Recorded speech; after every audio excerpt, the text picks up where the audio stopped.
אני מתכבד להזמין כעת את ראש הממשלה, חבר הכנסת בנימין נתניהו, לשאת דברים.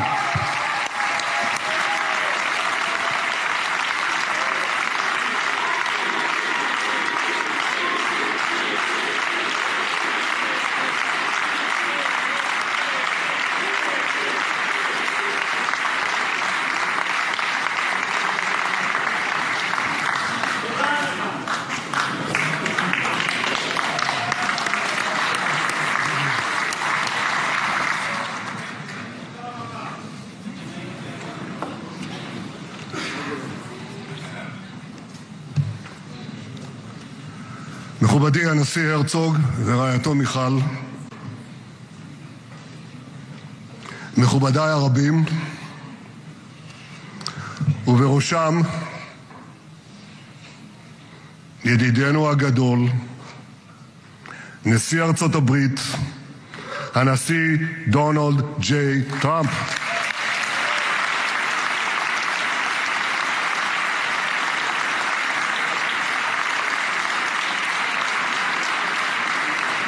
ברוך בואך לירושלים בירתנו הנצחית. ברוך בואך לישראל ביום המרגש הזה שיחקק בתולדות עמנו. וגם אתה הנשיא תחקק בתולדות עמנו, כי כבר נחקקת בתולדות האנושות. אבל אנחנו, כפי שנאמר, זוכרים את ידידנו, ואנחנו יודעים את חלקך החשוב והמכריע בהחזרת יתרת חטופינו ביום הזה שהתבשרנו עכשיו, רק לפני שעה קלה, שכל חטופינו החיים שבו אלינו. איזו התרגשות.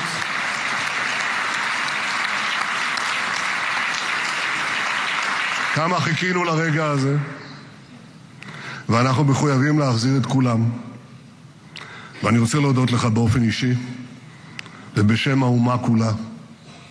תודה לך, הנשיא טראמפ. תודה לך.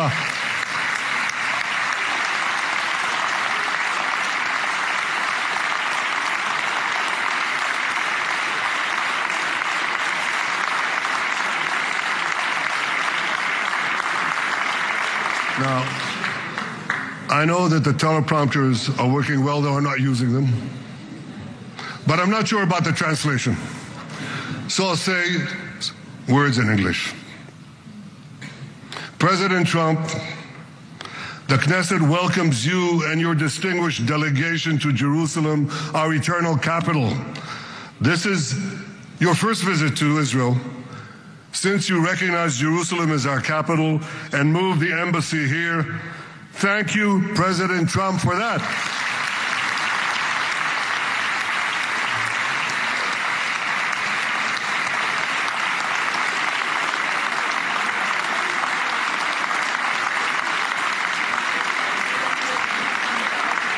There are many other reasons to thank you since your last visit here. Thank you for recognizing Israeli sovereignty over the Golan Heights.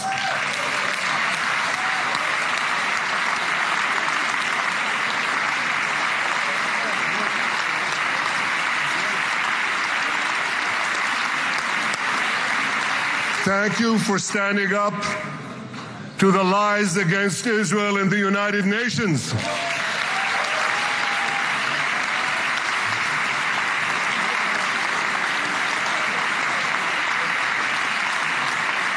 Thank you for recognizing in your 2020 peace plan our rights in Judea and Samaria, the ancestral homeland of the Jewish people.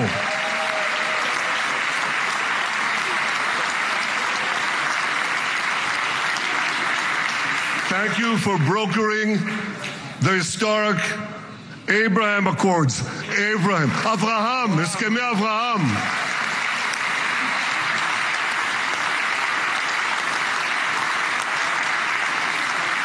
Thank you for withdrawing from the disastrous Iran nuclear deal.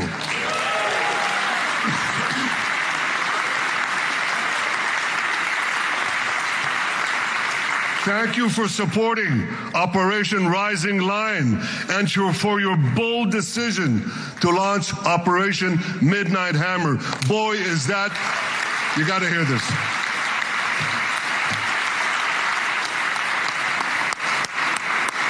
This is the most fitting name ever named for a military operation, because a little after midnight, you really hammered them. Oh, yeah. My friends, this is only a partial list, but it's enough to affirm what I've said time and again. Donald Trump is the greatest friend that the state of Israel has ever had in the White House.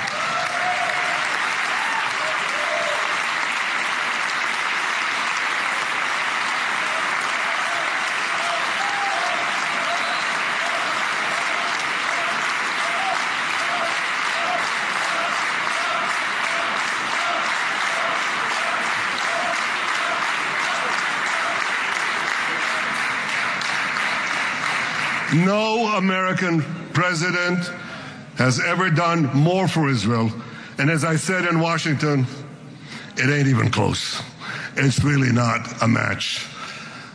Mr. President, today we welcome you here to thank you for your pivotal leadership in putting forward a proposal that got the backing of almost the entire world. A proposal that brings all our hostages home.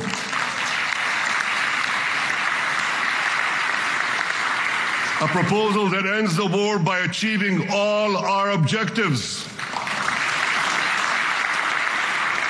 A proposal that opens the door to an historic expansion of peace in our region and beyond our region. Mr. President, you are committed to this peace. I am committed to this peace, and together, Mr. President, we will achieve this peace. We've done it before. We've done it before in the Abraham Accords, and we'll do it again. Mr. President, today the Jewish calendar marks the end of 2 years of war. That war began on October 7th, on the Jewish festival of Simchat Torah. You always tell me, and you tell the world, remember October 7th. Mr. President, we remember. We remember the thousands of Hamas terrorists who stormed into our towns and kibbutzim. We remember the 1,200 people Hamas savagely slaughtered in cold blood, including dozens and dozens of Americans. We remember entire families burnt alive as they embraced each other. We remember the beautiful young Israelis brutally gunned down at the Nova Music Festival. We remember the hundreds of our citizens who were dragged into the dungeons of Gaza, including 12 Americans, men and women, young and old, babies and elderly Holocaust survivors. My friends, Mr. President, Donald, these monsters take babies as hostages. In response to this barbaric attack on October 7th, Israel did what it had to do. With indomitable courage, we set out to defend our people, to defeat our enemies, and to release our hostages. Our heroic soldiers fought like lions. They fought on the front lines of civilization and barbarism. Israel achieved amazing victories over Hamas and the entire Iran terror axis. Sinwar, Dev, Hania, Nasrallah, Assad, they're all gone.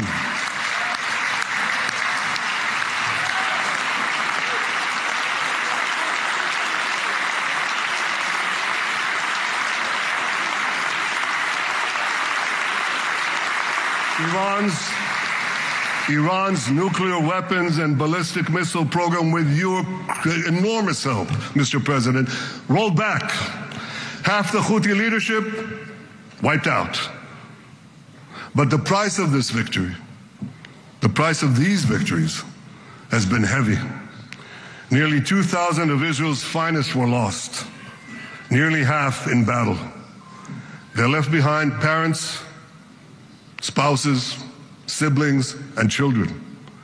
Their love and laughter, their promise and potential were lost forever. To the families of our fallen fighters, many of them are here, I say, I know the depth of your pain. I know the inconsolable grief that will accompany you for the rest of your lives. The state of Israel bows its head in eternal gratitude to our fallen heroes. Because of these heroes, our nation will survive. Because of these heroes, our nations will thrive. And because of these heroes, our nation will have peace. Mr. President, thousands of our brave soldiers were also wounded, suffering terrible blows to body and soul. Brave soldiers like Ari Spitz. Ari is an American.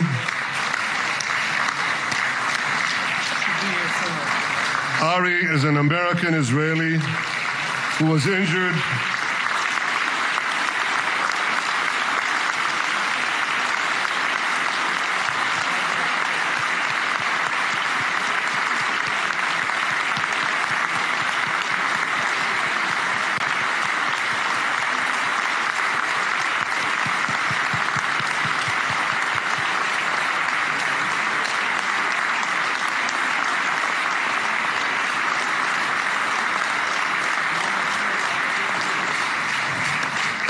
Ari is an American Israeli who was injured in Gaza while searching for Hamas terrorists and weapons. 2 of Ari's comrades were killed in this action and 10 were injured. Ari was presumed dead, but made a miraculous recovery despite losing 3 limbs. Ari, stand up for a minute alone. Stand up. There you go. There. Ari, you are the spirit of Joshua. You are the spirit of David. You are the spirit of the Maccabees. You are the spirit of Israel. I salute you. We all salute you.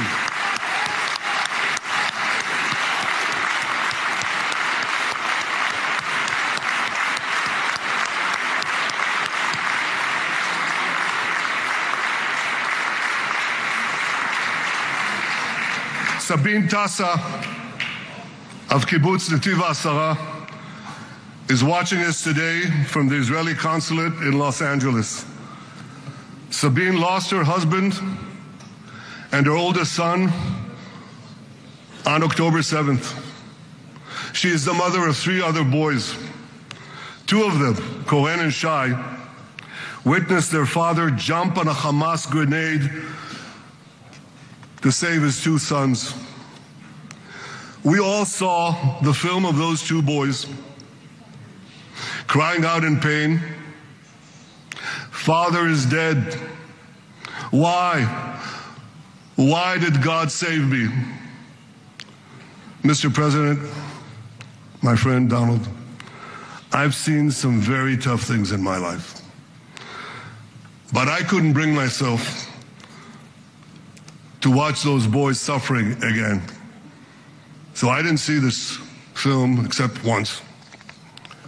Yet Sabine, their mother, has had the strength and fortitude to show this film across the world. And my wife Sarah and I asked her, "Sabine, how do you do it? Why do you do it?" And she answered, "I do it to show the entire world the monsters Israel is fighting and the justice of our cause. This is what she's doing once again in Los Angeles. Sabine, you can hear me now. So I want to tell you on behalf of all of us, you embody the spirit of our biblical heroines, Deborah, Ruth, and Esther. You too are the spirit of Israel, and we all salute you.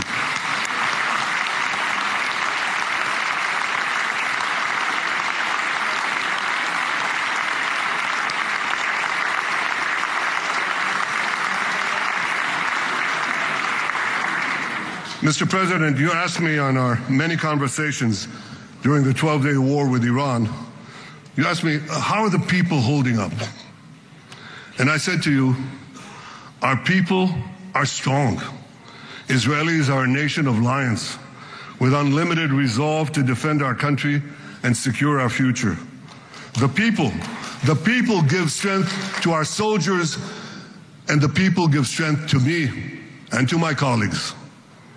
The Jewish people have risen from the ashes time and again, but when we formed the State of Israel and the Army of Israel, we pledged never again would be defenseless against our enemies. And that resolute strength not only assures our survival, it assures our future, it assures peace. We have paid a high price for this war. But our enemies now understand just how powerful and just how determined Israel is.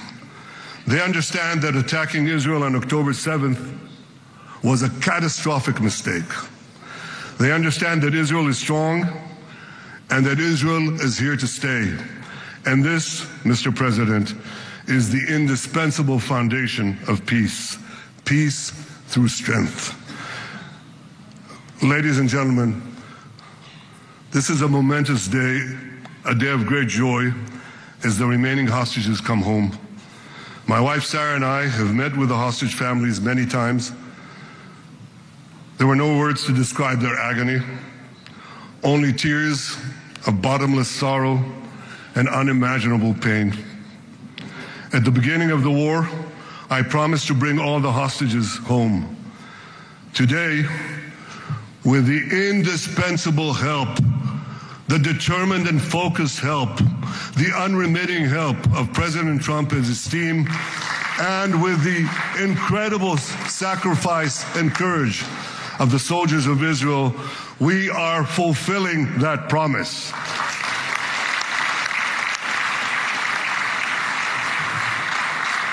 It has been a long journey to get here. In the first week of the war, our brave soldiers put military pressure on Hamas, and the international community put diplomatic pressure on them. This enabled us to secure the release of over 100 hostages. In heroic rescue attempts behind enemy lines, Israel's special forces rescued 8 live hostages and brought back the remains of dozens more. But as time went on, we all know what happened. The diplomatic pressure was turned on its head. More and more governments bought into Hamas's false propaganda. More and more governments succumbed to anti-Semitic mobs in their own countries. They just turned on Israel. They called for us to surrender to Hamas demands, just leave Gaza immediately, they said, end the war without committing to disarm Hamas, without committing to demilitarize Gaza. Had Israel succumbed to those demands, not only would Sinwar, Nasrallah, Assad, and Iran's missile and nuclear program remain intact. Not only that, because in no time, the Hamas killers would be back on the border fence, ready to repeat the horrors of October 7th again and again, as they vowed to do. But just at that point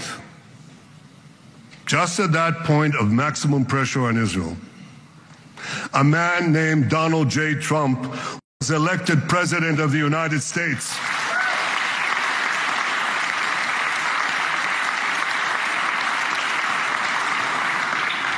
And ladies and gentlemen, overnight, everything changed. Everything.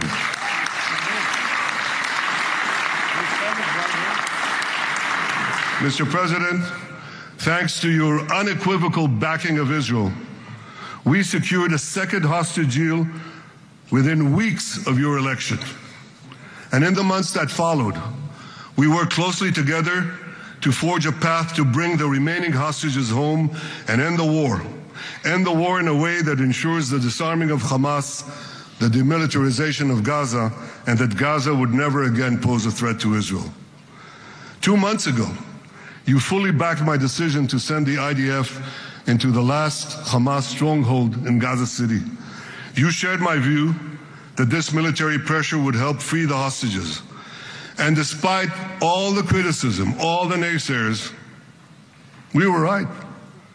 Hamas caved in. And 2 weeks ago, you succeeded in doing something miraculous. You succeeded in doing something that no one believed was possible.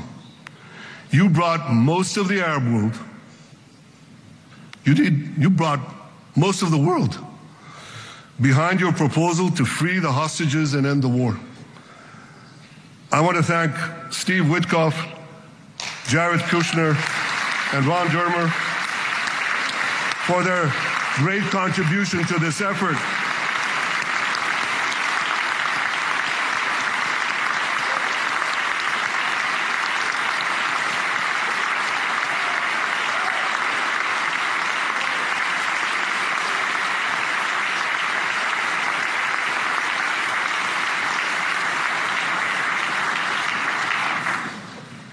And I want to thank our negotiating team. I believe that the close cooperation between the two of us, between our two nations, combining Israel's military pressure and President Trump's unmatched global leadership. I have to tell you, I've seen a lot of American presidents. I've seen them all in the time that I've been here, and I've been here quite a lot of time. I've never seen anyone move the world so quickly, so decisively, so resolutely as our friend President Donald J. Trump.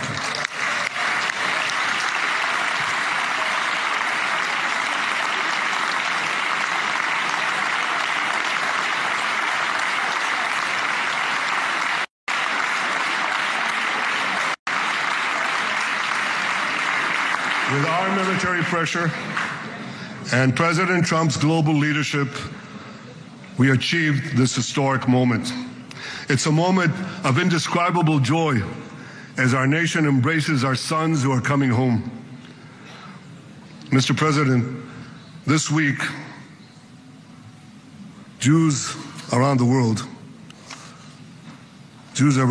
are going to read the book of Ecclesiastes, Kohelet, in the Bible. The Bible has many miraculous moments. One of them was your decision to bomb Fordo.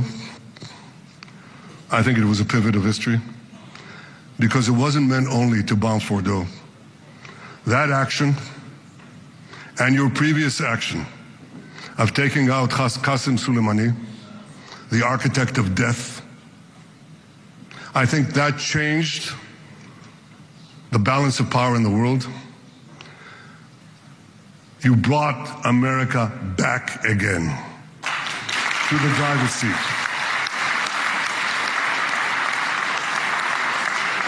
Now, I said that we're going to read this week the book of Ecclesiastes.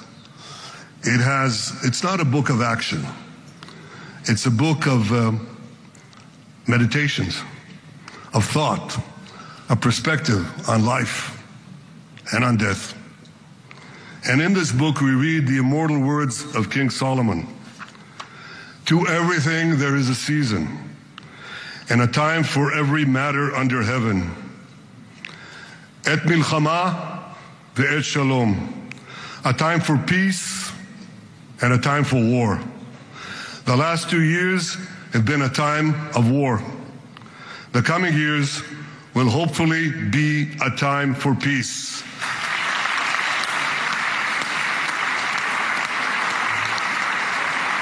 Peace inside Israel and peace outside Israel.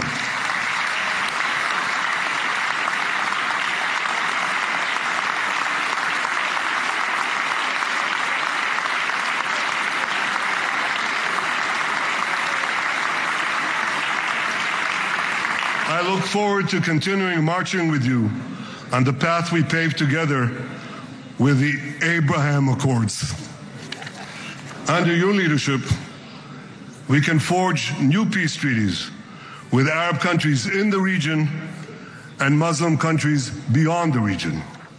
Abraham's children will work together to build a better future, a future that will unite civilization against barbarism, light against darkness, and hope against despair. And my friends, I believe that with President Trump's leadership, this will happen a lot faster than people think.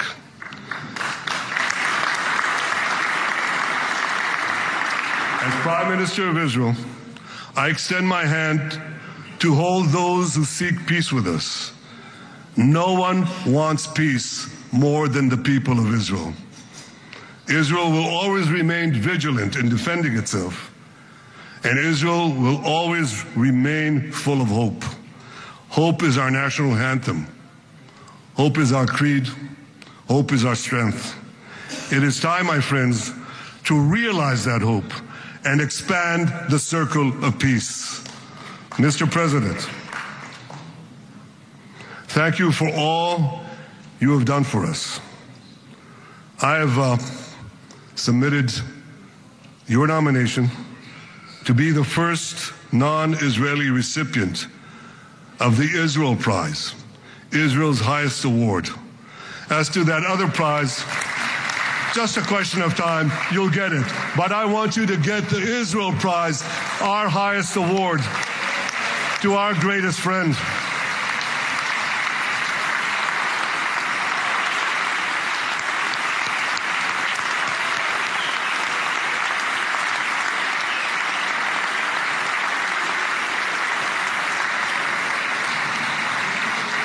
When others were weak, you were strong.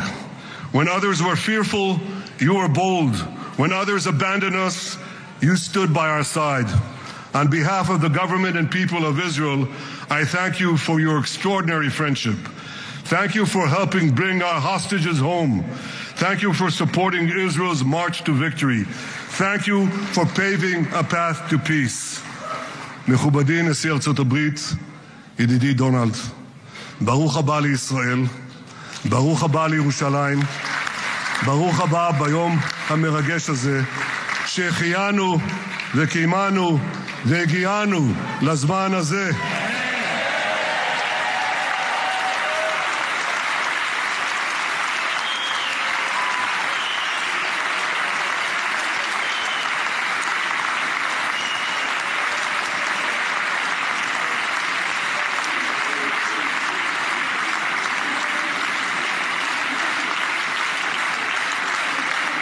May God bless you and your family, Mr. President. May God bless America. May God bless Israel. And may God bless the covenant between our two promised lands. Thank you, Mr. President.